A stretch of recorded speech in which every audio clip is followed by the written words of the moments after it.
मित्रों, स्वागत है मेरे माही यूट्यूब चैनल पर। आज हम आप सबको मित्रों इन 6 कारण से स्त्री बनती है। चरित्रहीन उनके कर्म से कुछ स्त्रियां उठाती हैं गलत कदम। जय श्री कृष्णा मित्रों, स्वागत है आप सभी का। मित्रों, आज मैं आपके लिए बहुत ही काम की जानकारी लेकर आया हूं। आज मैं आपको बड़ा ही रोचक किस्सा सुनाने जा रहा हूं। प्राचीन समय की बात है। मायापुरी नाम की नगरी में रूपचंद नाम का राजा रहता था।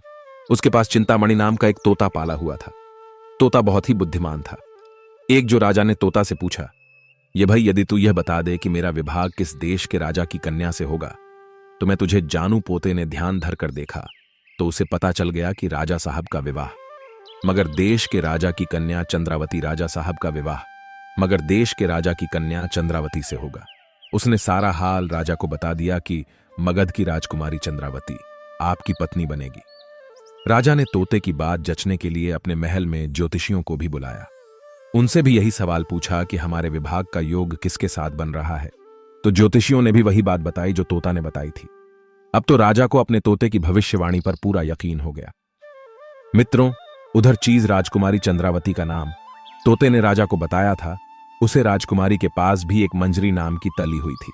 एक दिन राजकुमारी ने अपनी महिला से पूछा, हारी, मैं सच सच बताना, वरना मैं तेरा गला दबा दूंगी। मेरा होने वाला पति कैसा होगा कि राजा का बेटा होगा?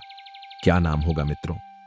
तब उसी तरह महीना ने भी माया नगरी के महाराज रूपचंद का नाम बताया। अब तो राजकुमारी ने अपने पिता से कहीं कर रहा था। राजा रूपचंद को टीका चढ़ा दिया। बड़ी धूमधाम से दोनों का हो गया।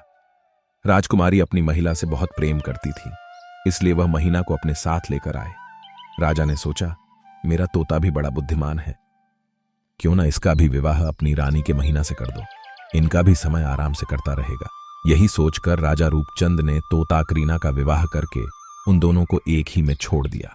मैं दोनों ही बड़े बुद्धिमान थे, दोनों ही तार्किक थे, इसलिए दोनों के बीच जोरदार बहस शुरू हो गई।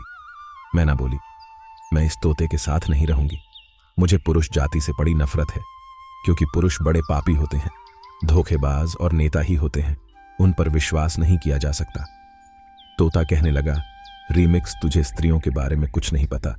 कुछ स्त्रियां बड़ी झूठी, लालची और हत्यारी होती हैं। उन पर भी किसी तरह आंखें मौत कर विश्वास नहीं करना चाहिए। न जाने कितने पुरुष स्त्रियों के जाल में पड़े देखकर मौत के मुंह में चले गए। मुझे तो स्त्री के नाम से ही नफरत है। मित्रों, इस प्रकार भी दोनों की जोरदार बहस हो रही थी। बहस हुई, बहस में झगड़ा बढ़ता चला गया। तब राजा ने देखा कि तोता और महीना को जब से एक पिंजरे में छोड़ा है, दोनों आपस में झगड़ते रहते हैं। एक दिन राजा ने उनसे पूछा, क्यों भाई, अब तो तुम दोनों पति पत्नी हो चुके हो, तुम्हें मिलजुल कर प्रेम से रहना चाहिए, फिर झगड़ा क्यों करते हो? तब महीना रहती है, महाराज, मैं तो तोते से यह कह रही हूं कि मर्द बड़े पापी होते हैं। यह बात तो तेरे को हजम नहीं हो रही। तोता बोला, नहीं महाराज, मर्द स्त्रियों से ज्यादा पापी नहीं होते। राजा ने कहा, ठीक है, हमने दोनों की बात सुन ली। अब सिद्ध करो कि स्त्रियां कैसे पापी हैं और पुरुष कैसे हैं। तब तोता कहता है, सुनो महाराज, मैं तुम्हें स्त्रियों के चरित्र के बारे में एक किस्सा सुनाता हूं। ध्यान देकर सुनो। किसी नगर में सागर दत्त नाम का एक सेठ रहता था। उसका गंगा दत्त नाम का एक लेटर देखा था। गंगा दत्त व्यापार के सिलसिले में अक्सर बाहर चला जाता था। एक बार वह प्रदेश गया तो 12 वर्ष तक प्रदेश में रहकर ही व्यापार करता रहा। घर पर उसकी राजेश्वरी नाम की खूबसूरत पत्नी थी। पति जब प्रदेश से नहीं लौटा तो राजेश्वरी बेचैन रहने लगी। उसका मन भटकने लगा। और सच बात है मित्रों, स्त्री यदि अकेली रहती तो वह अपने पिता के घर भी रह लेती, किसी पुरुष के साथ बंद कर क्यों आती? ये बात पुरुषों को सोचना चाहिए। परंतु जो स्त्री पति के रहते भी पर पुरुषों में आसक्ता होती है, उनका यह काम निंदनीय है। स्त्री को अपने की रक्षा स्वयं करनी चाहिए। पति यदि किसी कारणवश प्रदेश में फंसा है तो उसकी मजबूरी को भी समझना चाहिए। कोई खुशी खुशी परदेश जाना नहीं चाहता, पर क्या करें, पेट के लिए जाना पड़ी थी होता है। दोनों को एक दूसरे का विश्वास बनाकर रखना चाहिए। मित्रों, तोता बोला है, मैं नाराजेश्वरी को बसाने अपने चाल में जाकर लिया था। एक दिन वह घर की छत पर खड़ी थी तो उसने एक नौजवान युवक को जाते देखा। वह उसे देखते ही उसे पर मोहित हो गई। मित्रों कहते हैं, राजा, लेटे और स्त्रियां, यह तीनों उसी का आश्रय लेते हैं जो उनके करीब होता है, जो उनके निकट होता है। राजेश्वरी ने उसे पुरुष से मिलने का निश्चय कर लिया। उसने एक योजना बनाई। उसके प्रोडक्ट होश में उसकी सहेली रहती थी। राजेश्वरी ने उसे नौजवान युवक को अपनी सहेली के घर पर बुला लिया और उसे प्रीति जोड़ ली।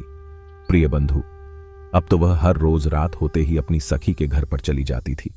वहीं उसका मित्र भी आ जाता था। दोनों आपस में खूब मीठी मीठी बातें करते थे और दिन निकलने से पहले वह अपने घर पर लौट आई थी। इस प्रकार धीरे धीरे काफी दिन बीत गए। उनका मिलना जुलना जारी रहा।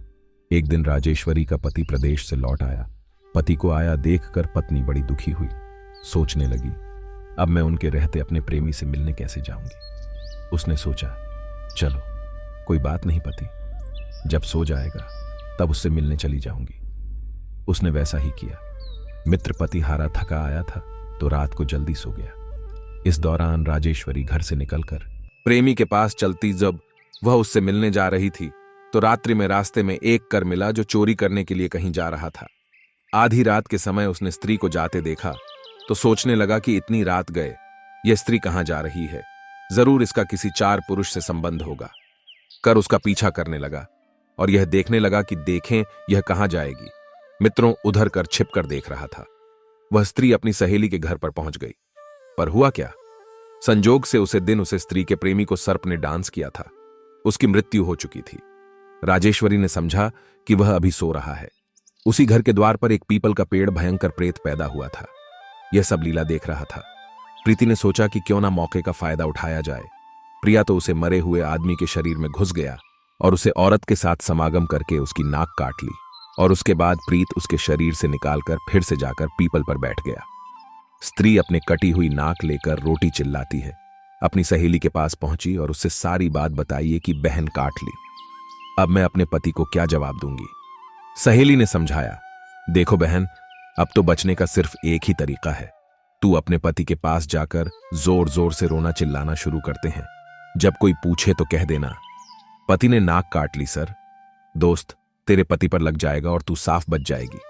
प्रिय बंधु सहेली ने भी उसे पीरियड ही अच्छी युक्ति सुझाई।